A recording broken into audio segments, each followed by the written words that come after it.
Alô pessoal, bom dia, boa tarde, boa noite. Estamos dando início a mais um episódio do Parabolando Podcast. Esse mês de novembro estamos falando sobre gratidão. Aqui nos Estados Unidos, durante o mês de novembro, né, se fala muito sobre gratidão, porque aqui se comemora na última quinta-feira do mês, né, que vai ser essa próxima quinta-feira agora, é comemorado aqui o Dia de Ação de Graças.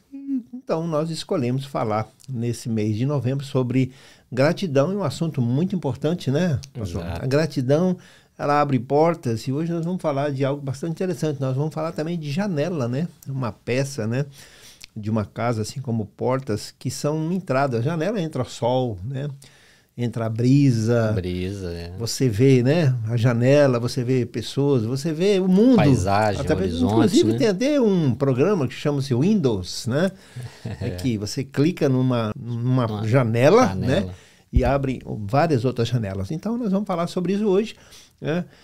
Tendo até como ilustração inicial, porque nós vamos falar aqui de vários personagens, inclusive, nesse dia, que tem algo até em comum, né? Todos eles louvaram o Senhor e deram graças no momento de adversidade. Exato. Tá bom? É isso aí, pessoal. Então, não deixe de se inscrever no nosso canal, deixe o seu joinha e o seu like, com certeza, e faça o seu comentário. Então, nós estamos aí, né? Vamos iniciar aí o nosso episódio 3, A Janela da Gratidão, não é não, pastor? É isso aí. Nós vamos usar então o exemplo aí de Daniel. Para começar, né? Para começar. E como âncora, né? E vamos percorrer aí alguns personagens bíblicos também, que em momentos de crise, eles transformaram esse momento de crise em louvor, né? Sim. E eles deram graças a Deus, eles agradeceram a Deus mesmo no meio da crise. Sim. Já vislumbrando aquilo que Deus iria fazer na vida deles, o livramento que Deus daria, o livramento que Deus traria para eles.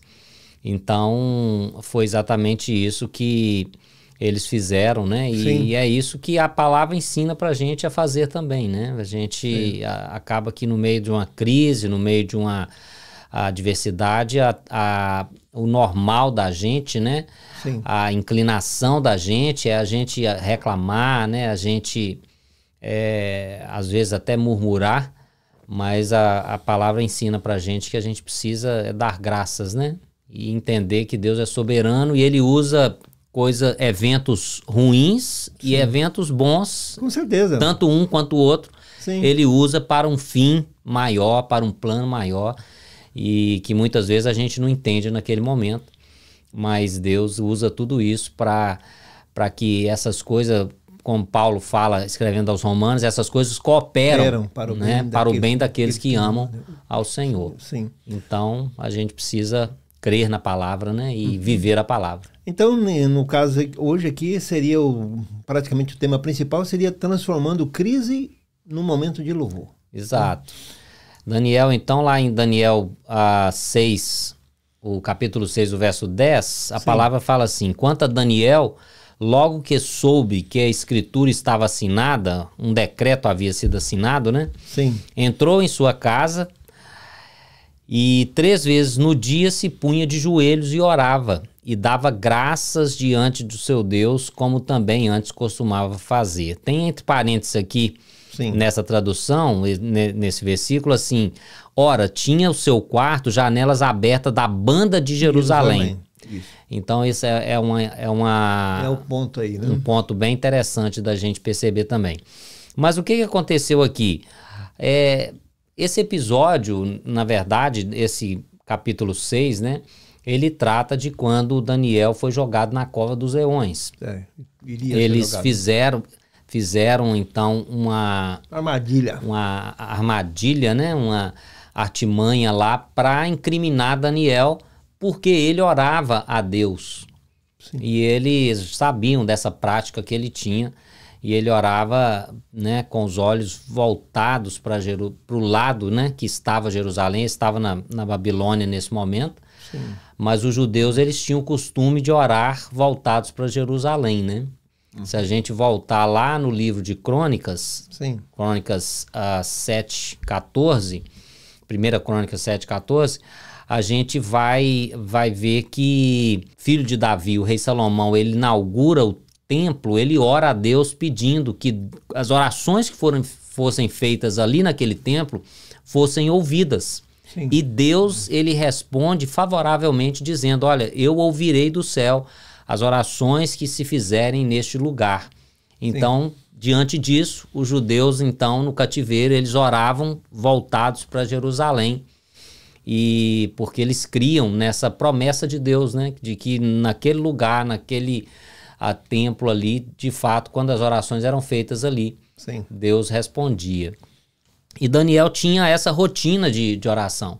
E aí, então, o rei, inadvertidamente, assina aquele decreto e ele, então, proíbe, né? Aquele decreto, na verdade, proibia que orações fossem feitas a outra pessoa, senão ao rei. Sim. Ou seja, oração a um mortal, né? O rei foi colocado como um Deus praticamente. Rei Dário, né? Exatamente.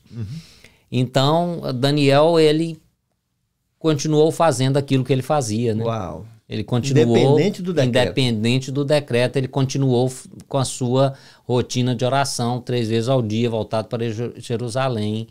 E ele cria que Deus era poderoso para livrá-lo da morte por aquele decreto. E se não livrasse, o coração de Daniel tinha também a mesma fé daqueles amigos dele, no caso da fornalha, né?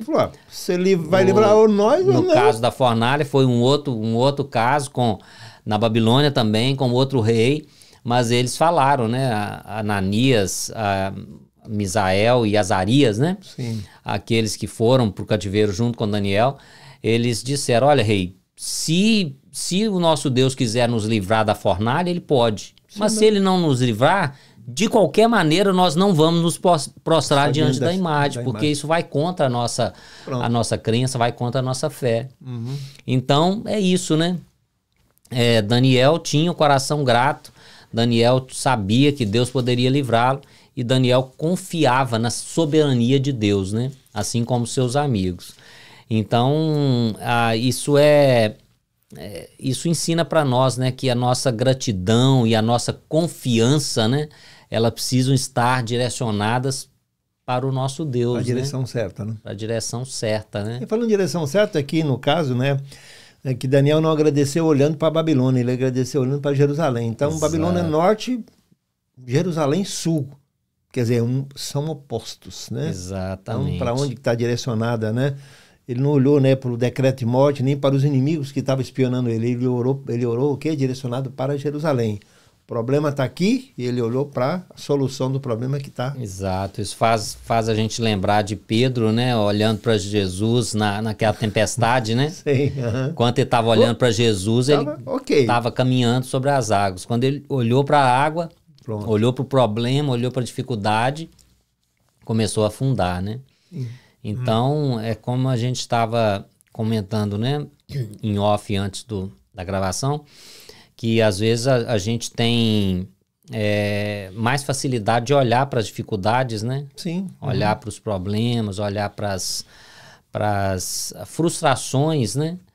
E com isso você deixa de perceber os cuidados de Deus nas mínimas coisas, né? A mão de Deus nos protegendo, nos guardando, né? Então a gente precisa, de fato, separar um tempo para isso, né? Para a gente dar graças, para a gente lembrar dos feitos do Senhor, né? O Salmo 78 eu acho muito interessante. O salmista fala que ouvimos e aprendemos o que nos contaram nossos pais, não encobriremos aos nossos filhos. Sim. Contaremos às vindouras gerações os louvores do Senhor, o seu poder e as maravilhas que fez. Sim. E era assim que o povo de Israel fazia, né? Entendi. Contando de geração em geração, né? Sim. Contando as histórias, contando os feitos do Senhor. Sim, a Páscoa era assim, então, né? De ano em ano, né? Exato. Para contar aquela quando eles sentavam-se, né, né? ao redor da mesa, essas histórias eram contadas, né, para que os filhos soubessem e soubessem e contassem aos seus filhos também, os filhos dos filhos, né? Passasse de geração em geração, né, aquilo que Deus tinha feito por eles. Às vezes a gente tem esse problema hoje na questão das memórias, né? As pessoas hoje estão com poucas memórias, né? Porque as memórias são um momento de convivência, né? Que você conversa, você bate um papo, você conta uma história, mas hoje as histórias, né, estão estão cada vez menores, né? Menos, né? A questão da comunicação, né? Hoje a gente está tão próximo e tão distante, né? É o dilema, o paradoxo que a gente vive nos nossos dias, né? Sim. A tecnologia nos aproximou de uma tal forma, sim, mas ao mesmo tempo nos afastou, né, desse convívio de relacionamento mais próximo, né? Relacionamento da mesa, por exemplo, né? De tomar um café, de investir tempo mesmo, né? Aí olha, olho a olho, como eu estou olhando pra ti na agora amizade, aqui. né? A amizade, ela é construída assim, né? Nesses momentos que a gente senta junto e toma um café e conversa e estreita os laços, né? Sim, muito bem. Então, no caso aqui, a questão dessa janela, né? Que é virada para Jerusalém, ela é um ponto, né? É um ponto que todos nós, quando abrimos uma janela, você supostamente, né, você, independente de onde ela esteja, ela vai dar um acesso, né? Mas aqui essa janela aqui, ela dava acesso a quê? Dava acesso às memórias, dava acesso ao ensino que Daniel tinha tido, ele e os amigos dele, mas no caso aqui ele, né? Então isso trazia o que? Uma lembrança o quê? De onde vinha o ensino dele, de onde vinha o ensino sobre o quê? Sobre o Deus a quem ele servia. Tá? Então, e aí está esse ponto fixo. Aonde está o nosso porto seguro, aonde a gente olha, no caso aqui, né, a direção que ele estava mirando, realmente era onde a bênção estava, que no caso era Jerusalém. Tá simbolizando isso, né? Exato. Um outro exemplo, pastor, o exemplo de Davi, né? Salmo 34. Sim. Salmo 34, Davi escreve assim: bendirei o Senhor em todo tempo. Todo tempo. Uhum. E é interessante também, é outro exemplo parecido, né? Sim. Com o de Daniel. Nesse momento que Davi escreve esse salmo, ele precisou se fingir de maluco, Sim. de louco. Estava longe de casa, né? Na frente de Abimeleque, né? Sim. Para salvar sua própria vida, porque ele estava fugindo de Saul, seu sogro, né? Que estava querendo matá-lo. Uhum. E ele vai então para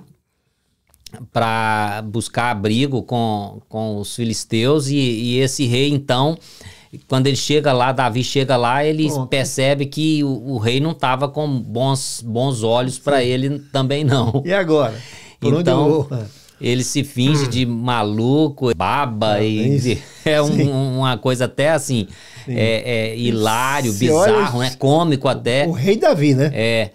E ele então faz tudo isso para ele se ver livre daquilo. Sim. E depois disso, então, ele escreve: bendirei o Senhor em todo tempo, né? Sim, até nesse, né? Então, exatamente, até numa saída estratégica como essa que, né, ele pensou, ele viu que a mão de Deus foi que livrou, né? Sim. Então, nesse mesmo salmo, no verso 5, ele fala assim: contemplaram-no e foram iluminados, ou seja, contemplaram o Senhor, né? Olharam para ele e foram iluminados. Olharam para Deus, né? E ele continua aí dizendo: os seus rostos jamais sofrerão vexame. Vergonha, né? Então, é isso que Deus faz com a gente, né? Quando a gente olha para Deus e realmente a gente é iluminado. E ele livra a gente desses temores, né? Desse mal. E Davi, então, ele escreveu, depois dessa situação aí, ele escreveu isso, né? Bendirei ao Senhor em todo o tempo. E é isso que a gente precisa fazer, né? Bem dizer ao Senhor, agradecer ao Senhor, dar graças ao Senhor, né? Sim, logo depois, né? Nesse momento, né, o Salmo foi redigido, foi composto baseado no que ele viveu. E o momento que ele viveu foi um momento muito difícil, né? Mas nesse momento, Senhor, me dá sabedoria, me dá entendimento para que eu possa, né, ter uma atitude aqui que eu possa resolver esse problema que é agora, né? Exato. Foi a saída estratégica, né? Sim. Ai, Davi. Muito interessante. O rei Davi, né, rapaz, um homem de luta, né, um homem de guerra, né, passou-se por louco, né? Exato. Uau, que maravilha. Mas tem também duas pessoas aí que passaram um momento bem interessante, que é coisa de dois mesmo, né? Sim. Pastor, mas falando sério aqui. Pessoal que acredita que o Mar Vermelho se abriu, tá? Pessoal acredita que cai fogo do céu, tá? Que Cristo ressuscitou, tá? Que Pedro andou sobre as águas. Tem que ser um pouco assim, fala para mim, não é muito normal não, fala aí para mim, como é que é? A fé transcende, né? A fé transcende a razão, né? Sim. Então a gente precisa crer realmente no Deus que está acima dessas situações. É né? a mesma coisa, o pessoal fala, rapaz, eu queria ser um crente normal. Como é que é isso, negócio de ser normal? É um pouco complicado, né? Fala aí pra nós. O Evangelho já diz que a palavra da cruz É né? loucura. É loucura. Né? Uhum. Então Aqui tem o dois Evangelho aqui. é isso. Paulo e Silas, né? Aí, ó. Atos 16, 25. Os camaradas estavam presos, tinham sido açoitados. Essa conta aqui não fecha, não, pastor. Açoitados, presos. E à meia-noite estavam lá cantando louvores ao Senhor, né? Sim. Então realmente é uma atitude assim que foge realmente à normalidade, foge até a nossa compreensão, né? Sim. Até a gente que tem a fé em Deus, que crê em Deus, a gente realmente é uma atitude extrema, né? Você, no meio de uma situação dessa... Injustamente, né? Injustamente, exato. Presos injustamente, açoitados injustamente, mas eles estavam lá louvando a Deus. E essa atitude deles acaba... Tendo um efeito, né? Tendo um efeito também extraordinário, né? Sim. O terremoto acontece, as cadeias caem das mãos dele, né? E se veem livres, né? O que é isso? Um carcereiro que ia se matar porque achou que os presos tinham tudo fugido, quando viu que estava tudo aberto. Sei. Ele, então, eles impedem que ele faça isso e ele acaba levando eles para a casa deles. Essa história é fantástica, né? Atos 16, se você tiver a oportunidade, leia na sua casa aí. Sim. O capítulo todo, né? Não, é maravilha. E o carcereiro se converte, né? O carcereiro de Filipos, né? Sim. E o carcereiro se converte, ele, toda a sua família, eles são batizados. E o final daquela noite, né? Foi festa, né? Foi bênção mesmo, hein? Foi bênção, Então, assim... O resultado da adoração, né? O resultado da adoração, né? O resultado da ação de graças, né? Porque quem está ao redor, existe a chamada nuvem de testemunhas, né? O que está acontecendo? Por enquanto você está bem, enquanto está tudo certo, você está louvando a Deus da grande... É muito bom, isso é bom, e tem que continuar mesmo, né? Agora, quando a coisa realmente está difícil, né? Quando o problema acontece, quando chega o diagnóstico, quando chega uma situação difícil, como é que a gente vai fazer aí, pastor? Falar é fácil, mas na hora, numa situação como essa aqui, porque... Aqueles não tinham certeza que iria isso acontecer. Eles louvaram a Deus. Ele falou, não, nós vamos louvar a Deus porque vai acontecer isso, nós vamos ser libertos e pronto. Né? Não foi assim. Eles não tinham noção de nada, né? O que ia acontecer, Não tinha noção. Tá? Isso aí foi um agir de Deus, tá? E aconteceu, e eles continuaram, eles se mantiveram firmes, independente das adversidades, eles se mantiveram firmes. Tá? Por quê? Eles não sabiam do resultado. Né? Nem o resultado da conversão das pessoas que estavam à volta. Assim como nós também, através de uma situação que estamos passando, né, outras pessoas, né, que estão à volta, né, falam assim, rapaz, o que está acontecendo? Esse negócio acontece mesmo, né? A fé, como acontece nos hospitais, como eu já ouvi falar sobre médicos, né, que falam, olha, isso aqui é só milagre, tá? Olha só a palavra da pessoa, porque ele não pode, né, se expressar, né, em relação a isso. E depois que acontece, fala, realmente foi um milagre. Tá? Então, essa questão do resultado é uma coisa tremenda, tá? Do resultado da minha adoração, da sua adoração, tá? Da ação de graças, independente do tempo que nós passamos. Seja no tempo difícil, como diz Paulo lá, né? Lá no Filipenses também, né? Exato. Eu sei o quê? Sei viver, sei ser grato, tanto o quê? Tanto no momento de abundância, de escassez. E tanto no momento de escassez, né?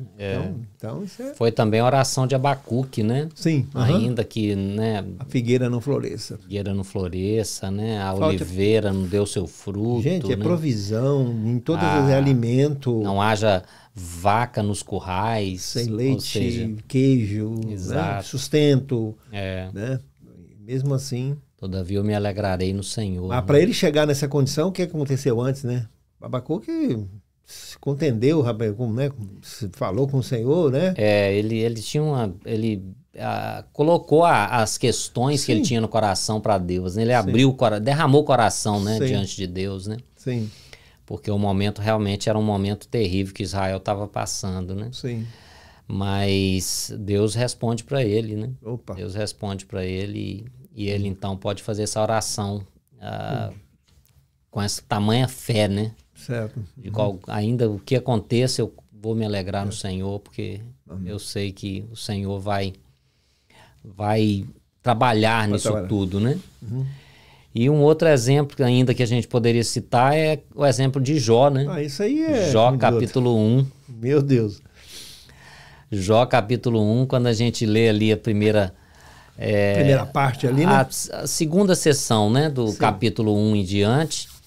A primeira sessão fala da vida piedosa que Jó tinha, né? Sim. Que ele santificava os seus filhos, né? Que ele era um homem reto e justo, né? Que temente a Deus.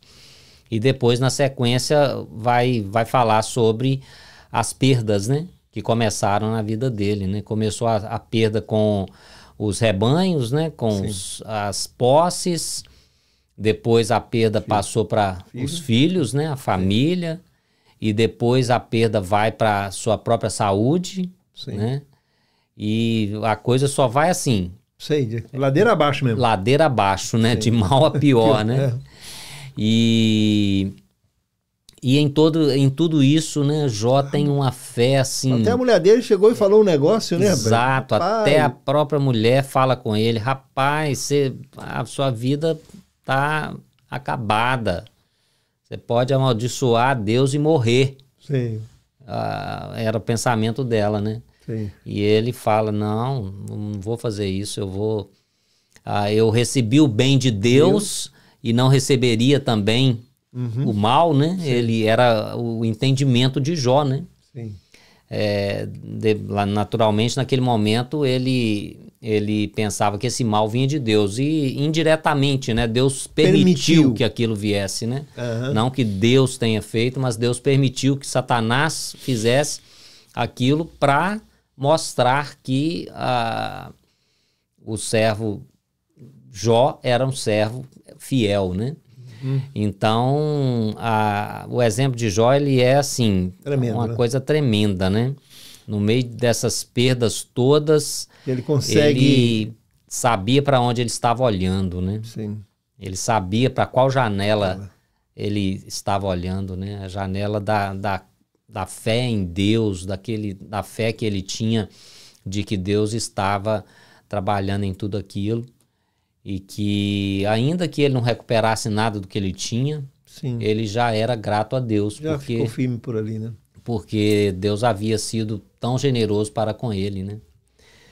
Então é isso que a gente precisa entender, né? Que a gente, como o senhor disse, a gente ser grato a Deus nos momentos bons, né? Nos momentos de bonança, né? Sim. É algo bem tranquilo de se fazer, né? Sim. Mas no meio das dificuldades, como de Daniel, como de Davi, como de Paulo e Silas, como de Jó, é aí que a gente vê realmente quão arraigado nós estamos em Deus, né? Quão ancorado nós estamos em Deus, quando nós entendemos que devemos dar graças a Deus também. Sim. Dar graças. Aí ele fala aquela tradicional declaração, né? Que ele diz, né? Que né? Nu saí do ventre da minha mãe, nu voltarei para lá, né? O Senhor deu, o Senhor tomou, bendito seja o nome do Senhor. Uau! Arrepiar, né, rapaz? É verdade. Porque nesse momento ali, né? Porque a questão de Jó, onde ele estava, né? O status que ele tinha, praticamente o homem mais rico, né? Da época dele, de repente... Eu considero que Jó era o Elon Musk do seu tempo, né? Sei. O camarada, assim, guardadas as proporções, né? Lógico. Mas era um cara muito rico. Sim. Mas um camarada que, mesmo sendo rico, ele se importava com aqueles que estavam ao redor dele. Sim. Né? E ele fazia um bom uso dos seus recursos, né? Porque se você continuar lendo lá o livro de Jó, você vai ver ele dizendo que, olha, eu nunca despedi de mão vazias o necessitado. Então, assim, ele sempre tinha algo para compartilhar com o necessitado, com aquele que procurava ajuda, com aquele que procurava conselho. Ele era uma pessoa que era procurado também para as pessoas tomarem decisões, né? Ele era de fato alguém experiente, sábio, Sim. que as pessoas vinham ter com ele. E ele, em tudo isso, ele era útil para aquelas pessoas, né? Não só com os recursos econômicos, financeiros, mas também com uma palavra, com uma palavra de sabedoria. Maravilha. E ele, então, mesmo diante disso, né? Ele é provado e ele passa por toda essa prova que a gente sabe que ele passou. Então, maravilha. É um exemplo muito grande para a gente. E né? para hoje, pastor, para nós, no dia a dia, na nossa prática aqui, o que o senhor tem para dizer para nós hoje, baseado nessas 4 histórias que foram faladas hoje, desses 4, tem muitos outros, né? Mas esse foi um dos 4 que foram escolhidos para falarmos aqui hoje, né? Para aquele que está nos ouvindo aqui. Eu gostaria de deixar para nós, para a gente pensar sobre a gratidão, para a gente pensar sobre aquilo que Deus já fez, né, na nossa vida. Sim. Para nós lembrarmos, né, dos feitos do Senhor, da fidelidade dele. Como eu já disse nos episódios anteriores, a gente poderia, se a gente parasse para fazer uma lista, né, daquilo que Deus fez na nossa vida. Sim. Esse ano que já estamos caminhando para o final, né? Final. Se a gente olhar quantos livramentos, né? Meu Deus. Uau. Quantas questões, quantos detalhes, quantos cuidados que Deus teve conosco, quantas coisas, né? Quantas, assim, carinho mesmo de Deus, né? Nos mínimos detalhes, né? Com pessoas que nos abençoam, com isso que eu falei, com a palavra às vezes. Às vezes você está num momento ruim, né? Num momento de dificuldade, num momento triste, angustiado de alma, né? E às vezes você conversa com alguém que a pessoa nem sabe de nada, você nem fala nada também, mas ela tem uma palavra tão boa para o seu coração. Exato. Ou às vezes você vem num culto na igreja e ouve uma pregação, né, que ela vai de encontro à sua necessidade, você ouve uma palavra, um sermão, uma palavra bíblica, né? Então, assim, que a gente possa nos voltar para Deus, que a gente possa nos voltar para o nosso Senhor, que a gente possa abrir a janela da gratidão. Sim. No nosso coração, né? Direção certa, né? Na direção certa, que o nosso coração tenha sempre essa janela aberta, né? A janela da gratidão a Deus, a janela de nós sermos gratos por tudo aquilo que Deus já fez na nossa vida e pelo Deus que Ele é, né? Ele é um Deus que, se não fizer nada pra gente mais... Ele já fez tudo, na verdade. Temos essa oportunidade de estar conversando, batendo papo, você nos ouvindo e vendo, né? E a gente crendo pela fé que estamos sendo assistidos. Exato. Então Deus já fez tudo na cruz, né? Na verdade, Ele já fez tudo na cruz do Calvário, né? Foi o maior ato que Deus poderia fazer, Ele fez na cruz. Até tem aquela expressão, o melhor de Deus está por vir, né? O melhor de Deus já veio, né? No caso que é Jesus Cristo. Claro que a gente sempre espera coisas melhores, coisas boas, é óbvio, né? Mas o melhor, que é a salvação, que foi o grande presente que foi dado, foi Jesus Cristo, né? Exatamente, o Cordeiro de Deus que tira o pecado do mundo, né? E que foi já imolado desde a fundação do mundo, né? Olha que coisa fantástica, né? Amém, pastor. Beleza, então Então é isso. Então é isso aí, ó. O pastor vai orar por nós aí nesse dia, né? Das janelas da gratidão. Uma janela, 2, será quantas que nós temos, mas que nós sejamos gratos, que a janela, ela é visão, né? Ela te dá uma visão. A janela está, né, numa posição gostosa, né? Que você abre a janela de manhã, né? Você abre assim, né, o sol, né? Quando está aquele ventinho, né, que você, né, abre, que você sente a brisa, é muito gostoso. Então que você esteja na janela certa, para o lado certo, que no caso aqui, falando dessas pessoas, principalmente Daniel, estava virado para Jerusalém, né, que representava a presença de Deus. Presença de Deus. Amém? Amém. Pai, nós queremos dar graças ao Senhor, porque de fato, Deus, o Senhor é bom. Amém. Como a tua palavra diz, o Senhor é bom e a sua misericórdia dura para sempre. E nós queremos, Pai, dar graças ao Senhor, porque são tantas os cuidados, as bênçãos, a fidelidade do Senhor para conosco, e nós só podemos realmente nos voltar para o Senhor com coração grato, com coração realmente agradecido por tudo aquilo que o Senhor é para nós, e por aquilo que o Senhor tem feito na nossa vida. Receba a nossa gratidão e que nós possamos sempre, sempre, sempre termos um coração agradecido por tudo aquilo que o Senhor fez por nós. No nome de Jesus, nós oramos e te agradecemos. Amém. Amém. Tchau, tchau para vocês. Muito obrigado por tudo e nos vemos até o próximo episódio do Parabolando Podcast. Tchau, tchau. Tchau, até mais.